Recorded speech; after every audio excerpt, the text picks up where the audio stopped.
என்னுடைய ஆரியர் நண்பர் இந்த மகத்தான நிகழ்ச்சிக்கு நான் உரையாற்ற வேண்டும் என்று என்னை வாஞ்சியோடு அழைத்திருக்கின்ற புதுவை மாநில திராவிட முன்னேற்றக் கழகத்தின் அமைப்பாளர், எதிர்க்கட்சி தலைவர், எதிர்க்கட்சி தலைவர்கள் முதலமைச்சர் ஆனதற்கு வரலாற்றில் இடமுண்டு, அது புதுவைக்கும் பொருந்தும் என்று நான் நம்புகிற என் இனிய நண்பர் புதுவை சிவா அவர்களே, முன்னிலை ஏற்றிருக்கின்ற இளைஞரணியின் அமைப்பாளர், என்னுடைய பெயருக்கு இன்னும் பெருமை சேர்க்கின்ற சட்டமன்ற உறுப்பினர் எல் சம்பத் அவர்களே, இந்த நிகழ்வில் கலந்து கொண்டு இவன் தந்தை என்னோற்றான் கொல் என்ற வான்புகழ் வள்ளுவத்தை நினைவூட்டுகிற வகையில் மகனை வாழ்த்தி அமர்ந்திருக்கின்ற மதிப்பிற்குரிய டாக்டர், இவர் ஒருவேளை சொற்பொழிவாளராக மாறியிருந்தால் என் நிலைமை கவலைக்குரியதாக இருந்திருக்கும் என்று நினைக்க தோன்றுகிற அளவிற்கு அற்புதமாக உரையாற்றி அமர்ந்திருக்கின்ற மதிப்பிற்குரிய டாக்டர் ரோட்ரிகஸ் அவர்களே, இந்த நிகழ்வில் இந்த அறக்கட்டளையின் அங்கமாக இருக்கின்ற சிவசுப்பிரமணியன், டாக்டர் அபிஷேக், டாக்டர் விக்னேஷ், ஆருயிர் மகள் ஆன்லின் ஜெனிஷா உள்ளிட்ட அறக்கட்டளை உறுப்பினர்களே, கழகத்தினுடைய நிர்வாகிகள் தைரியநாதன், மூர்த்தி, ராமசாமி, கோபால் உள்ளிட்ட கழக நிர்வாகிகளே, அரங்கம் நிறைய அமர்ந்திருக்கின்ற ஆர்வலர்களே, உங்கள் அனைவருக்கும் என்னுடைய அன்பின் வணக்கம். சிவா என்னை ஒரு சூரிய உதயத்தில் தொடர்பு கொண்டு 6ஆம் தேதி ஒரு அறக்கட்டளையை தொடங்குவதற்கு நீ வரவேண்டும் என்று அழைத்த மாத்திரத்தில் அதற்கு நான் இசைவு தெரிவித்தேன். சிவா அவர்களினுடைய ஒவ்வொரு நடவடிக்கைகளையும் ஒரு அரசியல் பார்வையாளனாக நான் உன்னித்து கவனித்து வருகிறேன். 1996க்கு பிறகு திராவிட முன்னேற்றக் கழகத்தின் ஆட்சி பாண்டிச்சேரியில் இன்னும் அமையவில்லை என்ற ஒரு கவலை பாண்டிச்சேரியில் இருக்கிற உங்களை விட எனக்கு அதிகம் உண்டு என்பதை இங்கே பதிவு செய்ய விரும்புகிறேன். காரணம், புதுவை யுகக்கவிஞன் பாரதிக்கு ஒரு யுத்த காலத்தில் தஞ்சம் தடந்த இடம் புதுவை. இங்கேதான் இளைஞர் துடிக்கின்றார் தமிழின் நிலை எண்ணி, இளைஞர் அடைகின்ற கேடுபறார், இங்கு விளையாட வேண்டாமை ஆள வந்தார், வாழ்வின் களை நீக்குக கூவாய் கருங்குயிரை என்று ஒரு இனத்தின் மீட்சிக்காக பாடி தமிழியக்கம் கண்ட பாவேந்தன் பிறந்த தொட்டில் பிரதேசம் புதுவை. அதையும் தாண்டி மகான் அரவிந்தர் அறம் செய்ய தேர்ந்த எடுத்த இடமும் இந்த புதுவை தான். இந்த புதுவை ஒரு தமிழியக்கம் கண்ட பூமியில் திராவிட முன்னேற்றக் கழகம் 96க்கு பிறகு ஆட்சிக்கு வரவில்லை என்ற ஒரு ஏக்கம் எனக்கு இருந்தது, இப்போதும் இருக்கிறது. ஆகவே புதுவையிலே தொடர்ந்து ஏதாவது ஒரு வகையில் எல்லா இடங்களிலும் பேச வேண்டும் என்று கருதித்தான் ஒரு வருடத்திற்கு முன்னால் நான் இங்கே ஒரு மீலாது விழாவில் கலந்து கொண்டு உரையாற்ற வந்தேன். இன்றைக்கு தம்பி நிதிஷ் R&D சமூக நலம் கல்வி அறக்கட்டளை ஒன்றை இன்றைக்கு தொடங்கி வைக்கிறான். தம்பி நிதிஷ் என்னுடைய கிராமத்திற்கு அருகில் இருக்கிற பெத்தேல்புரத்தில் பிறந்தவன் என்பது எனக்கு இங்கு வந்ததற்கு பிறகுதான் தெரியும். இளைய வயதிலேயே எனக்கு ஒரு கனவு உண்டு. ஒரு புதுவையில் வந்து ஒரு வீடு கட்டி இங்கேயே வாழ வேண்டும் என்ற ஒரு ஆசை எனக்கு சின்ன வயதில் 1986 அண்ணன் ஜானகிராமன் காலத்தில் நான் இங்கே ஒரு பொதுக்கூட்டத்தில் பேச வந்த பொழுது ஆசைப்பட்டேன். ஆனால் இங்கேயே மருத்துவம் பயில வந்து முதுநிலை பட்டம் பெற்று ஒரு கல்லூரியில் பேராசிரியராகவும் மருத்துவராகவும் பணியாற்றி வருகிற தம்பி நிதிஷ் இன்றைக்கு தொண்டு செய்ய வேண்டும் என்ற தூய நோக்கத்தோடு ஒரு அறக்கட்டளையை இன்றைக்கு தொடங்குகிறான். தனம் இருப்பவர்களுக்கு எப்போதும் மனம் இருப்பதில்லை, தனம் இருப்பவர்களுக்கு மனம் இருப்பதில்லை என்பத நிலையை மாற்றி எனக்கு தனமும் இருக்கிறது, அதை கொடுப்பதற்கு மனமும் இருக்கிறதை நிதிஷ் இங்கே நிரூபித்து காட்டியிருக்கிறார். என்னிடத்திலே நிறைய செல்வம் இருக்கிறது, இந்த செல்வத்தை ஏதாவது பயனுள்ள வகையில் செலவழிக்க வேண்டும் என்று கருதுகிறேன். என்ன செய்யலாம் என்று பாரதியிடத்தில் வந்து ஒருவன் கேட்டான். பாரதி திருப்பி கேட்டான், நீ என்ன செய்வதாக உத்தேசம் என்று கேட்டான். அப்பொழுதுவன் சொன்னான், வெயில் காலத்தில் ஏழை மக்கள் நிழல் பெறுவதற்கு ஒரு பூஞ்சோலை அமைக்கட்டுமா ஊரின் மத்திய பகுதியில் என்று கேட்டான். வேறு ஏதாவது யோசனை இருக்கிறதா என்று கேட்டான். அப்பொழுது அவன் சொன்னான், ஒரு எல்லோருக்கும் குடிதண்ணீர் வழங்குகிற வகையில் ஒரு நீர் சுனையை உருவாக்கி தரட்டுமா என்று கேட்டான். வேற ஏதாவது நோக்கம் இருக்கிறதா என்று கேட்டான். பசித்தவர்களுக்கு அன்னம் பாலிப்பதற்கு ஒரு அன்னசத்திரத்தை தொடங்கலாமா என்று யோசிக்கிறேன் என்று கேட்டான். வேறு என்று திருப்பி கேட்டான் பாரதி. இல்லை, மனிதனுடைய மனங்களில் மகரந்த சேர்க்கை செய்வதற்கு ஒரு கோவில் கட்டட்டுமா என்று கேட்டான். அப்பொழுது பாரதி சொன்னான், இதைவிட நல்ல காரியம் ஒன்று இருக்கிறது. இன்னருங்கனை சோலைகள் செய்தல், இனிய நீர்த்தன் சுனைகளை ஏற்றல், அன்னசத்திரம் 1000 வைத்தல், ஆலயம்பதியின் 1000 நாட்டல், அன்னருள்ள தர்மங்கள் யாவும் பெயர் விளங்கி ஒளிர நிறுத்தல், அன்னையாவினும் புண்ணியம் கோடி ஏழைக்கு ஒரு எழுத்தறிவித்தல் என்றான் பாரதி. அதை இங்கே நிதிஷ் தொடங்க போகிறான். இந்த அறக்கட்டளையின் மூலம் காலத்தால் கைவிடப்பட்டு கண்ணீரிலும் துயரிலும் சிக்கி இருக்கக்கூடிய மக்களுக்கு ஏதாவது தொண்டாற்ற வேண்டும் என்கிற தாகமும் தவிப்பும் அவனுடைய தந்தையின் வளர்ப்பிலேயே இயல்பாக வந்துவிட்டது.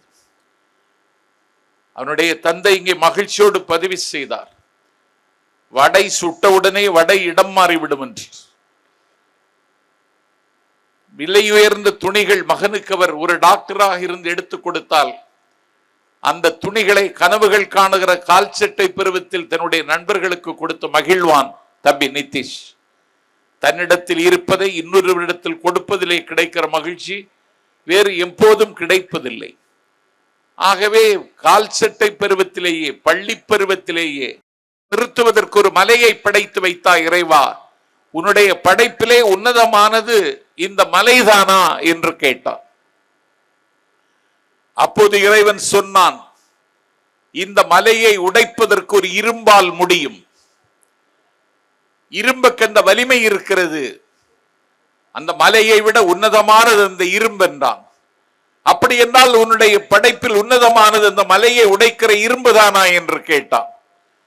இல்லை, இந்த இரும்பை உருக்குகிற ஆற்றல் நெருப்புக்கு இருக்கிறது என்றான் இறைவன்.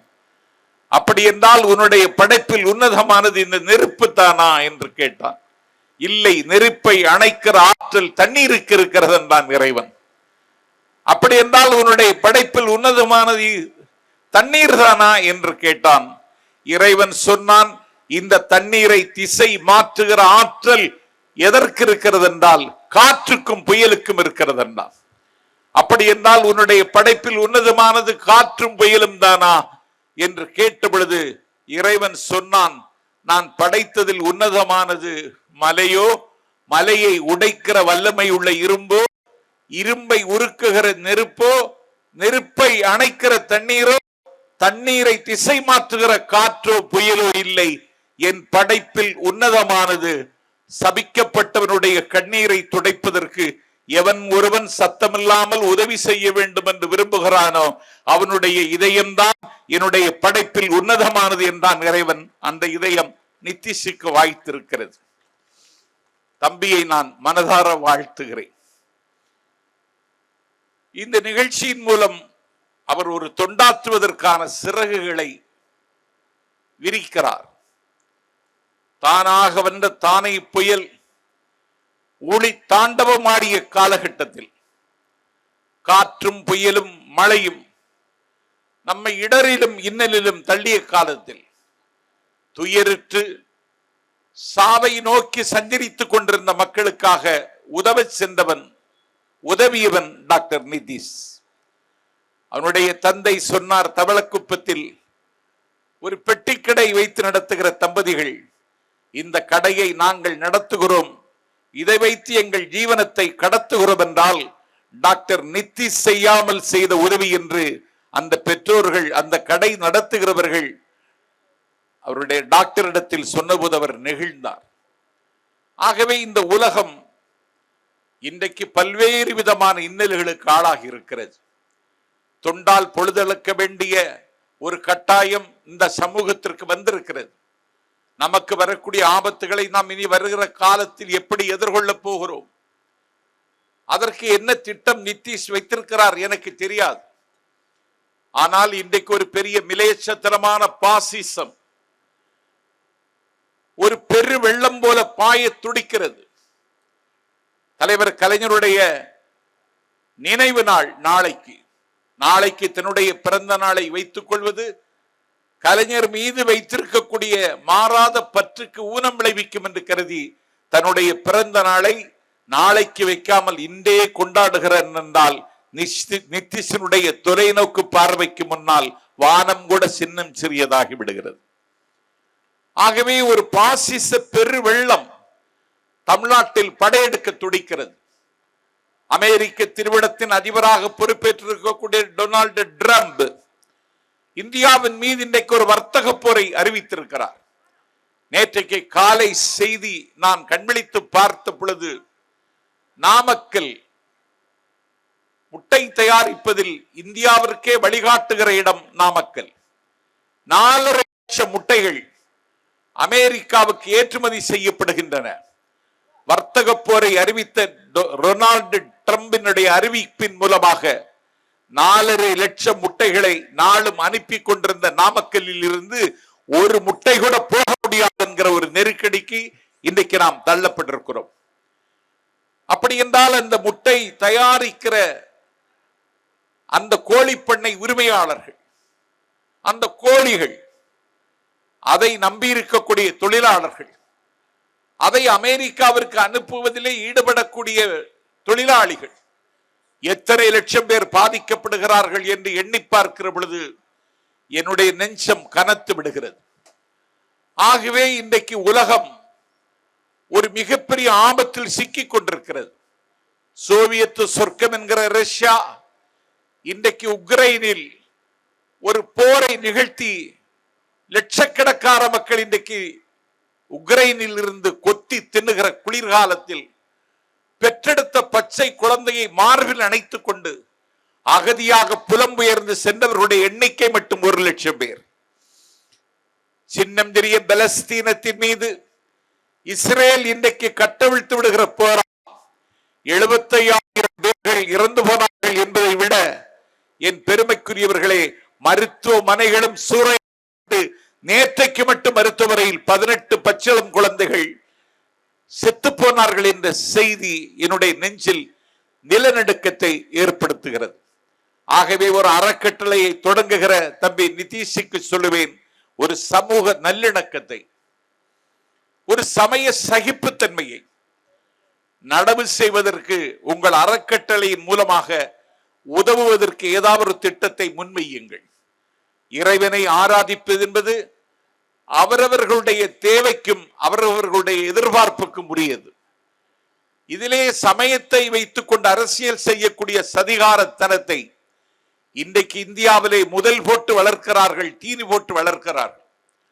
அந்த அநியாயத்திற்கு புதுவை மண் பலியாகிவிடக் கூடாது என்பதிலும் நாம் எச்சரிக்கையாக இருக்க வேண்டும். என்னை கேட்டால் தொட்டில் கிடந்த பொழுது பூமியினுண்டை பற்றி கவலைப்பட்ட தந்தை பெரியார் ஒரு மானுட பற்றாளராக இருந்தார். அவருடைய வழி வந்து அரசியல் பயணம் மேற்கொண்ட அறிஞர் அண்ணா. எனக்கு தெரிந்து அறிஞர் அண்ணாவுக்கு முன்னும் பின்னும் அண்ணாவை போல அரசியல் உலகத்தில் எந்த மூலையிலும் பிறக்கவில்லை. அந்த அறிஞர் அண்ணா மிக எளிமையாக இருந்தார். சவரம் செய்யப்படாத முகம், சீவப்படாத தலை, வெற்றிலை காவி படிந்திருக்கிற பற்கள், அழுக்கு படிந்த வேட்டி, கீழே இருக்கிற பட்டன் மேலே, மேலே இருக்கிற பட்டன் கீழே. அந்த 4 அடி உயரமுள்ள அண்ணா 1962 சரிந்து கொண்டிருக்கிற சாம்ராஜ்யங்களின் சாம்பல் மேடாம் டெல்லி பட்டினத்தில் நாடாளுமன்றத்தினுடைய கூட்டத்தில் தன்னுடைய கன்னி பேச்சை பேசும் பொழுது சொன்னார், I belong to Dravidian stock. I am proud to call myself a Dravidian. நான் திராவிட களஞ்சியத்தில் இருந்து வந்திருக்கிறேன். என்னை ஒரு திராவிடன் என்று சொல்லிக் கொள்வதிலே நான் பெருமைப்படுகிறேன். காலையிலே சூடாக இருக்கிற பால் மாலை வேளையிலும் கூட்டோடு பருகுவதற்கு இன்றைக்கு ஒரு பிளாஸ்க், தெர்மாஸ் பிளாஸ்கை நாம் கண்டுபிடித்திருக்கிறோம். இதை சங்ககாலம் என்கிற தங்க காலத்திலேயே பயன்படுத்தி வந்தார்கள் தமிழர்கள். அதற்கு சேமச்சப் என்று பெயர் வைத்திருந்தார்கள். மண்ணில் இருந்து ஏவி விண்ணில் சென்று விந்தை புரியக்கூடிய விண்கலத்திற்கு அன்றைக்கு வலவன் உறுதி என்று பெயர் சூட்டி இருந்தார்கள். ஒரு திடப்பொருளை அழுத்தினால் திடப்பொருளினுடைய தன்மைக்கு ஏற்ப திடப்பொருள் வித்தியாசப்படும். ஆனால் ஒரு திரவ பொருளை எத்தனை முறை அமைக்கினாலும் அதனுடைய டென்சிட்டி வித்தியாசப்படாது என்பதை இன்றைக்கு கல்லூரியிலே ஒரு பேராசிரியர், ஒரு வேதியியல் பேராசிரியர், ஒரு பௌதீக பேராசிரியர் கற்றுத் தருகிறார் என்றால் இதை 2000 ஆண்டுகளுக்கு முன்பே முகக்கினும் தோழி என்று சொன்னார் அவ்வை பிராட்டி. உலகம் உருண்டை என்பதை உலகத்திற்கு அறிவித்தான் கலீலியோ. அவனை சிலுவையில் அறைந்தது மாதிரி அவனை சித்திரவதை செய்தார்கள். அவனை இருண்ட சிறையில் அடைத்து வைத்தார்கள். சொல்லனாத துயரத்தை உலகம் உருண்டை என்று சொன்னதற்காக அன்றைக்கு அவனுக்கு அவ்வளவு பெரிய தண்டனையை கலீலியோவுக்கு வழங்கினார்கள். உலகம் உருண்டை என்று முதலில் சொன்னவன் கலீலியோ என்றுதான் உலகம் இன்னும் நம்பிக்கொண்டிருக்கிறது. தம்பி நிதிஷ் தொடங்கி இருக்கிற இந்த அறக்கட்டளை விழாவில் சொல்லுகிறேன், உலகம் உருண்டை என்று கலீலியோ சொல்லுவதற்கு முன்னாலேயே உலகம் உருண்டை என்று உலகத்துக்கு அறிவித்தவன் தமிழன். சுழன்றும் ஏற்பின்னது உலகம், அதனால் உழந்தும் உழவே தலை என்று சொன்ன குரல் மூலம் உலகம் உருண்டை என்பதை வள்ளுவன் இந்த நாட்டில் சொல்லி வைத்தான். அவ்வளவு பெருமை உள்ளவர்கள் நாம், அவ்வளவு பண்பாடு உள்ளவர்கள் நாம், அடுத்தவர்களை மதிக்க தெரிந்தவர்கள் நாம். யாருடைய முகமும் சுளிக்க பேசக்கூடாது என்பதில் மிகுந்த எச்சரிக்கையாக இருக்க வேண்டிய காலகட்டம் வருகிற காலகட்டம். ஆகவே நம்முடைய பலமான செங்கிலியில் ஒரு பலவீனமான கொக்கி இருக்குமானால் அந்த கொக்கியை பயன்படுத்தி கொண்டு நம்மை அழுத்துவதற்கு ஒரு சக்தி துடிக்கிறது, அதிகார பலத்தை கொண்டு வருகிறது. அவர்கள் தமிழ் பேசக்கூடிய இந்த மண்ணை சூறையாடி விடலாம் என்று கருதுகிறார்கள். மக்கள் திலகம் எம்ஜிஆர் இந்த மண்ணில் தமிழ்நாட்டில் முதலமைச்சர் ஆவதற்கு முன்னாலேயே அவர் அதிகாரத்தை கைப்பற்றிய இடம் பாண்டிச்சேரி. நான் மறந்து விடவில்லை. அந்த பாண்டிச்சேரியில் அதிமுக என்கிற கட்சி தன்னுடைய கணக்கை தொடங்க முடியாத அளவுக்கு இன்றைக்கு முடங்கி போய்விட்டது. செய்வார்கள், முடக்கிவிட்டார்கள், இயங்க முடியவில்லை. நம்மையும் அந்த இடத்திற்கு கொண்டு வருவதற்கு அவர்கள் எத்தரிப்பார்கள். எத்தனை புயல்கள் வீசினாலும், எந்த பூகம்பம் மையம் கொண்டாலும் அந்த புயலையும் பூகம்பத்தையும் எதிர்கொள்வதற்கு புதுவையில் சிவா என்கிற ஒரு ஆண்மகன் இருக்கிறான் என்று நீங்கள் நம்புகிறீர்கள். மிருக ஞானம் இல்லாத மிலேச்சத்தனத்தை எதிர்கொள்ளக்கூடிய வல்லாண்மை உள்ளவன் சிவா. அவனுக்கு வானமும் சிறகுமாக வாய்த்திருக்கிறான் தம்பி டாக்டர் நிதிஷ். என் மண்ணில் பிறந்தவன் புதுவை மண்ணில் ஒரு நித்திலமாக ஜொலிக்கிறான் என்கிற செய்தி என்னை புதிதாக்கி இருக்கிறது. நான் இந்த மேடைக்கு வருகிற பொழுதே கல்யாணப்பந்தல் மேடைக்கு மாப்பிள்ளை வந்தது போல நான் வந்தேன். அவ்வளவு அழகான மேடை, எழிலார்ந்த மேடை. திருவாரூர் தேரழகு, திருவிடை மருதூர் திருவழகு, மன்னார்குடி மதிலழகு, ராமேஸ்வரம் பிரகாரம் அழகு, திருவண்ணாமலை தீபம் அழகு, எல்லாவற்றுக்கு மேலாக டாக்டர் கலைஞர் RNT அறக்கட்டளை தொடக்க விழா மேடை அழகு என்கிற அளவிற்கு எழிலார்ந்த மேடை போட்டு எங்களை எல்லாம் அழைத்து கௌரவப்படுத்தி என்னையெல்லாம் பேச சொன்னால் நான் பேசிக்கொண்டே இருப்பேன். ஏனென்றால் நிறைய பேச வேண்டிய காலம் இனிமேல் தான் வருகிறது. திராவிட இயக்கம் தன்னுடைய வேர்களை தேடி பயணிக்க வேண்டிய காலகட்டம் இனி வருகிற காலகட்டம். டாக்டர் சொன்னார் கல்விதான் முக்கியம் என்று. முன்னால் நமக்கு கல்வி மறுக்கப்பட்டது. சூத்திரனுக்கு எதை கொடுத்தாலும் கல்வியை கொடுக்காதே என்றார்கள். கல்வி மறுக்கப்பட்டது. தாயின் மார்பகத்தில் பால் உடிக்க கூடாது என்று விலக்கப்பட்ட கன்றாக, மலரக்கூடாது என்று மறுக்கப்பட்ட முட்டாக, கல்வி கற்கதற்கு வாய்ப்பில்லாதவர்களாக நாம் 100 ஆண்டுக்கு முன்னால் இருந்தோம். திராவிட இயக்கம் முகிழ்க்கிறது. திராவிட இயக்கத்தினுடைய முதல் தலைவர் டாக்டர் நடேசனார் சென்னையிலே கல்வி கற்பதற்கென்று தென் தமிழகத்தில் இருந்து ஆவலோடு வருவான். அவனுக்கு தங்கிக் கொள்வதற்கு ஒரு திண்ணை கூட இல்லை. அவனுக்கு உணவு இருந்ததற்கு ஒரு இடம் இல்லை. இப்படி கல்வி கற்பதற்கென்று சென்னைக்கு தஞ்சம் என்று வருகிறவர்கள் தங்குவதற்கு இடமும் உண்பதற்கு உணவும் இல்லாமல் சிரமப்படுகிறார்கள் என்று அறிந்து டாக்டர் நடேசனார் மெட்ராஸில் ஒரு ஹாஸ்டல் தொடங்கினார். அதற்கு பேர் தான் டிராவிடியன் ஹாஸ்டல். அந்த ஹாஸ்டல்ல சாப்பாடு இலவசம், கல்வி கட்டணம் கிடையாது. தங்க வைத்து உபசரித்து அந்த பிள்ளைகளை படிக்க வைத்தார் டாக்டர் நடேசனார். எங்க இயக்கத்தினுடைய தொடக்கமே அதுதான் என்பதை நான் வருங்கால தம்பிகளுக்கு நினைவுபடுத்துகிறேன். அந்த டிராவிடியன் ஹாஸ்டல்ல படித்தவர் தான் இந்தியாவினுடைய first finance minister doctor RK Shanmugam Chettiar என்பது வரலாறு. டிராவிடியன் ஹாஸ்டல்ல படித்தவர் அவர் தான் இந்தியாவினுடைய ஃபர்ஸ்ட் பினான்ஸ் மினிஸ்டர். நேருவினுடைய அமைச்சரவையில ஒரு இந்தியாவை கட்டமைப்பதிலே நமக்கு அன்றைக்கும் பங்கிருந்தது, இன்றைக்கும் இருக்கிறது. தமிழ்நாட்டின் புதுவையின் தேவையோடு திமுகவின் பணி முடிந்து விடவில்லை. இருண்டு கிடக்கிறது இந்தியா. இந்த இந்தியாவுக்கும் வெளிச்சம் பாய்ச்ச விடுமானால் திராவிட முன்னேற்ற கழகத்தின் தலைவர் ஸ்டாலினால் மட்டும்தான் முடியும் என்று சொல்லக்கூடிய ஒரு நம்பிக்கை இந்திய அரசியலில் இன்றைக்கு பதிவாகி இருக்கிறது. அவதூறு பிரச்சாரங்களை தைரியமாக செய்வார்கள். நம்மை கரைப்படுத்துவார்கள். இன்னும் சொல்ல போனால் நாஞ்சில் சம்பத் சொல்கிறேன், நம்மை சிறைப்படுத்தவும் செய்வார்கள். ஒரு உண்மையை உறக்க சொன்னான் நரேந்திர தபோல்கர், கொல்லப்பட்டான். ஒரு உண்மையை உறக்க சொன்னான், ஊரறிய சொன்னான், கோவிந்த பன்சால். மனித உரிமைகளுக்காக தொடர்ந்து பேசினான் கம்பி பல்கலைக்கழகத்தினுடைய துணைவேந்தர் டாக்டர் கல்வர்கி, கொல்லப்பட்டான்.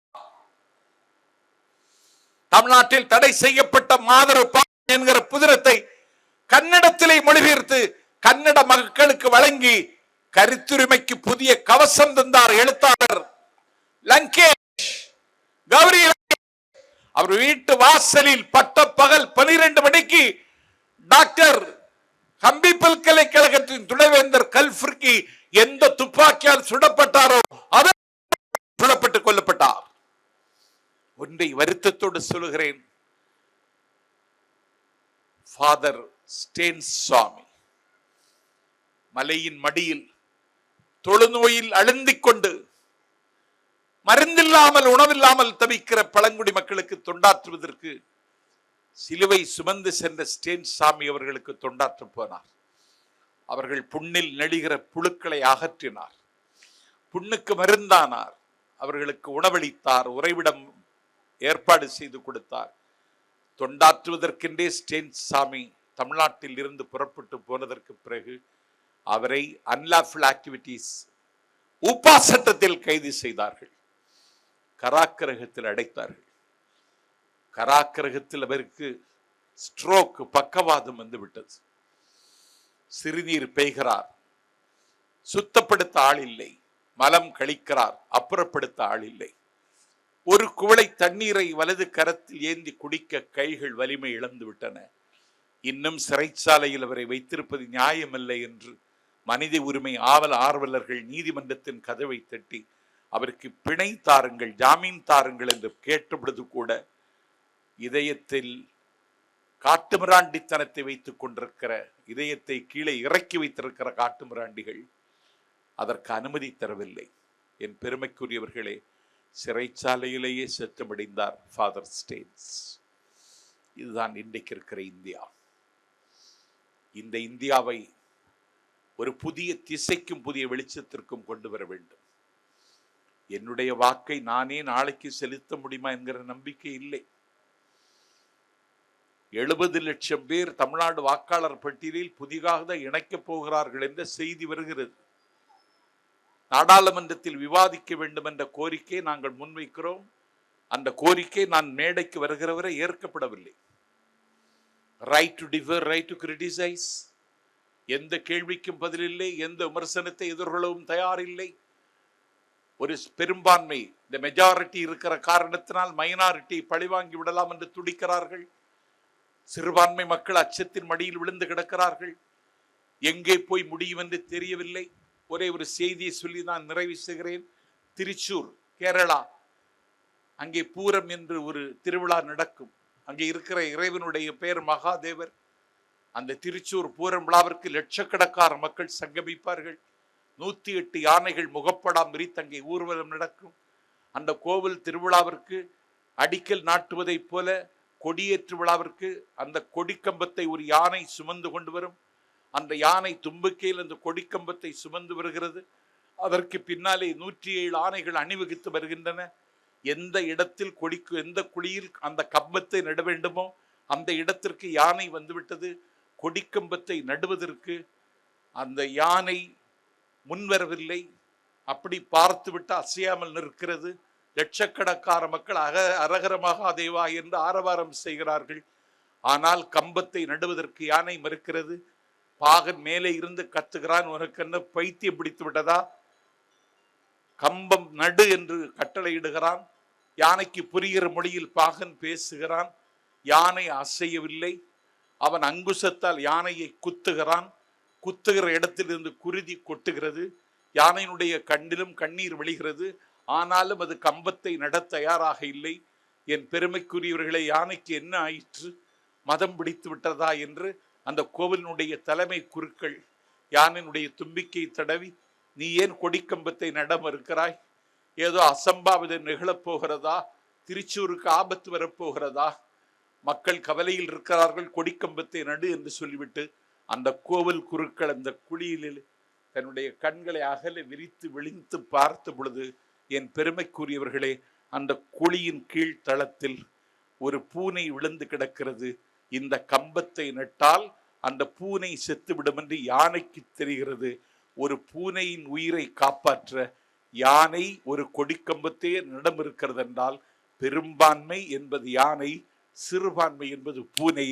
பூனையையும் காப்பாற்ற வேண்டிய பொறுப்பு பெரும்பான்மைக்கு இருக்கிறது. அது இன்றைக்கு இந்தியாவில் இல்லை என்பதுதான் சோகம். ஆகவே அறக்கட்டளைக்கு நீங்கள் பசித்தவர்களுக்கு உணவு கொடுங்கள், தவித்தவர்களுக்கு தண்ணீர் கொடுங்கள், துயரங்களில் சிக்கியிருப்பவர்களுக்கு ஆறுதலாக இருங்கள், துன்பத்தில் துடித்துக் கொண்டிருப்பவர்களுக்கு ஆறுதல் கொடுங்கள். நம்பிக்கை ஊட்டுகிற தம்பிமார்கள் கல்வி கற்க வந்தால் அவர்களுக்கு கல்வி கொடுங்கள். அவர்கள் கனவுகளுக்கு சிறகு தாருங்கள். அவர்கள் வாழ்க்கையினுடைய எல்லா பக்கங்களும் தித்திப்பாக இருப்பதற்கான எல்லா காரியத்தையும் என் தம்பி டாக்டர் நித்திஷ் செய்கிறார், செய்ய வேண்டும். அவருக்கு அவருடைய மனைவி துணை நிற்கிறார் என்பது மகிழ்ச்சி தருகிறது. மறக்காமல் தன்னுடைய மனைவியின் பெயரை அவர் இங்கே சொன்னார். நாளைக்கே விண்வெளிக்கு போக வேண்டும் என்றாலும் ஏவுகணை தயாரித்து கொடுப்பார் அவருடைய மனைவி என்று அவருடைய மனைவியை பெருமிதமாக சொன்னார். இப்படியெல்லாம் எனக்கெல்லாம் அப்படி வாய்க்கவில்லை. அந்த வருத்தத்தோடு நான் இங்கே நிற்கிறேன். மனைவியினுடைய ஒத்துழைப்பு வேணும் சர்வீஸ் பண்றதுக்கு. எல்லா இடத்துலையும் கிடைக்காது. அதனால்தான் சில வீடுகளில் நாய்கள் ஜாக்கிரதைன்னு போட்டிருப்பான். அது என்ன நாய் ஜாக்கிரதைன்னு தானே போட்டிருக்கணும். அதுல பன்மை எப்படி வந்ததுன்னா இன்னும் ஒரு நாய் இந்த வீட்டில் இருக்குன்னு அர்த்தம். அதனால பெண்கள் ஒரு சர்வீஸ் பண்ற மாப்பிள்ளை கிடைச்சிட்டானா அவனுக்கு உதவியாக இருக்க வேண்டும். அதை செய்கிறாள்.